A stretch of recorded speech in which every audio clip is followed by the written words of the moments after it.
그런데 검찰은 백운규 전 산자부 장관에게 구속영장을 청구했습니다.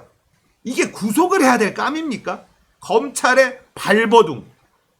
이건 문재인 대통령을 향하고 있는 행동이다 라는 건 너무나 자명한 일입니다.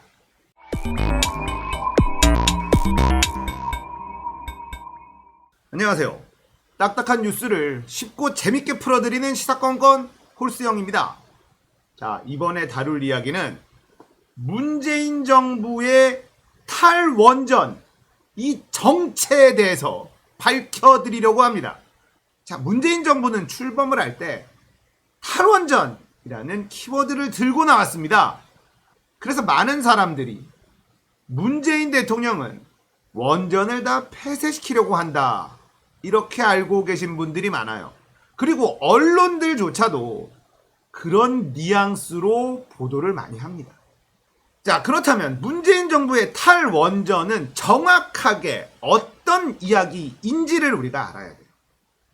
제가 계속해서 말씀드리는 거예요. 이 탈원전이라는 이 용어를 쓴 이 사람을 징계해야 된다. 문재인 정부는 탈원전을 하지 않습니다. 에너지 다각화 정부다라고 표현하는 게 적절하다라고 말씀을 드리고 있어요. 자, 탈원전이라고 하면 지금 돌아가고 있는 원자력 발전소 다 조기 폐쇄시키고, 자, 원자력 발전이 아닌 다른 대안의 이 에너지를 찾아낸다, 뭐 이렇게 아시는 분들이 굉장히 많은데 그게 아니라는 겁니다. 지어질 예정이 있는 이 원자력 발전소는 계속 지어요.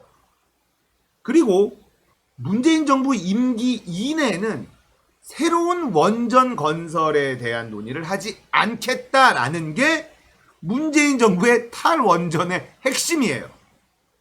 자, 이미 지어지기로 돼 있는 원자력 발전소가 충분히 있기 때문에 문재인 정부 임기 내에는 위험한 원자력 발전보다 좀 더 친환경적인 신재생 에너지라든지 여러 가지 다양한 에너지원을 개발하는 데 투자를 함으로써 원전의 비중을 서서히 줄여나가겠다라는 시작점으로 삼은 건데, 이걸 어떤 사람이 낸 아이디어인지 모르겠으나 문재인 정부는 탈원전 정부이다, 이렇게 얘기를 한 겁니다. 자, 문재인 정부의 탈원전이 정확하게 어떤 것인지 확실하게 좀 이해가 되시죠?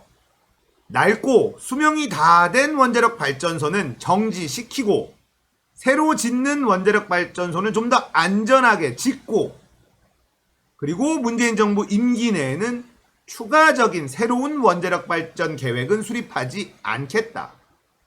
그 대신에 노후화된 원자력 발전소가 멈출 것을 대비해서 그 부족한 양만큼의 추가적인 새로운 신재생 친환경 에너지를 개발하는 데 투자하겠다는 것을 마치 멀쩡히 돌아가고 있는 원자력 발전소를 폐쇄시키는 정부인 것처럼 둔갑시키고 있는 것이죠. 탈원전이라는 단어 때문에 나오고 있는 부작용입니다. 자, 지금 월성 원전의 경제성을 문재인 정부가 조작을 했다. 이걸로 지금 검찰이요, 백운규 전 산자부 장관에게 구속영장을 신청을 했어요. 진짜 대단한 검찰입니다. 자, 어떤 식으로 몰고 가고 싶은 것인지 우리가 딱 감을 잡아야 됩니다. 검찰은 문재인 대통령을 겨냥하고 있는 겁니다. 자, 탈원전이라는 키워드가 가지고 있는 이미지를 이용하겠다는 거예요. 문재인은 탈원전, 원자력 발전소를 다 폐쇄시키려고 하고 있고, 그러려고 하다 보니 멀쩡하게 잘 돌아가고 있는 월성 원전을 조기 폐쇄시키려고 했다. 경제성이 충분한데 경제성이 없는 것처럼 조작을 해서 국민들에게 피해를 입혔다. 그러니까 문재인 정부의 탈원전 정책 때문에 일어난 일이다, 이렇게 프레임을 씌우고 싶은 거예요. 하지만 이건 사실이 아닙니다. 월성 원전은 수명이 단지 오래됐고 안전을 배제한 그런 상황에서는 경제성이 나올 수 있으나, 안전을 배제한 원자력 발전의 경제성이라는 게 의미가 있습니까? 거기서 방사능이 누출되면 그 피해를 누가 감당할 수 있겠습니까? 그러니까 원자력 발전소의 경제성은요, 안전성을 빼고는 절대 논할 수가 없는 거예요. 그런데 감사원의 감사에는 안전성에 대한 것을 빼버리고 감사를 한 겁니다. 그러니까 경제성이 충분히 나온다라는 결론을 도출해낸 거예요. 원자력 발전소에서 안전성을 빼고 경제성을 논한다는 것 자체가 어불성설 아닙니까? 하지만 이것에 대해서 명확하게 짚어주는 언론은 없습니다. 언론, 원전 마피아, 국민의 짐 다 같은 편이에요. 자, 월성 원전은요, 캐나다에서 들여온 원전입니다. 캐나다에 똑같은 모델이 있어요. 자, 캐나다는 폐쇄하기로 결정을 했습니다. 같은 시기에 지어진 같은 모델이에요. 자, 그러면 캐나다는 왜 폐쇄하기로 결정을 했는가? 자, 원자력 발전소, 이 기술도 계속 진화하게 되죠. 조금 더 안전하고 조금 더 효율적인 기술이 발전하고 있습니다. 자, 예전에 지어진 원자력 발전소, 자, 수명이 다 됐어요. 자, 이거를 조금 더 안전성을 보강해서 더 돌릴 수 있는지, 이런 경제성 평가라는 것을 하게 됩니다. 자, 안전에 대한 새로운 기술이 계속 나오고 있다라고 말씀을 드렸죠. 이 월성 원전과 같은 모델, 같은 시기에 지어진 캐나다의 이 원자력 발전소는 지금 현재 개발된 안전한 기술, 안전을 담보할 수 있는 기술을 적용했더니 4조 원 이상이 들어가더라. 자, 그러면 이거 그냥 폐쇄하고 새로 짓는 게 낫겠다, 이런 결론이 나온 원전이에요. 그렇기 때문에 우리나라라고 다를 이유가 없겠죠. 지금 안전을 담보할 수 있는 새로운 기술들이 많이 나와 있기 때문에 안전이 불안한 옛날 기술을 적용하기보다는 당연히 지금 더 안전한 새 기술로 안전에 대한 기준을 삼는 게 타당하겠죠. 그렇게 한다면 4조 원 이상이 들어가요. 이 낡은 원전을 안전하게 재가동하기 위해서 보강해야 되는 돈이 4조 원 이상이 들어간다는 결론이 캐나다에서는 나왔습니다. 그런데 월성 원전은요, 왜 같은 기준을 적용하지 못하는 걸까요? 왜 감사원은 경제성을 조작했다고 얘기하는 걸까요? 안전성을 빼고 얘기하는 거라는 겁니다. 말이 안 되는 거예요.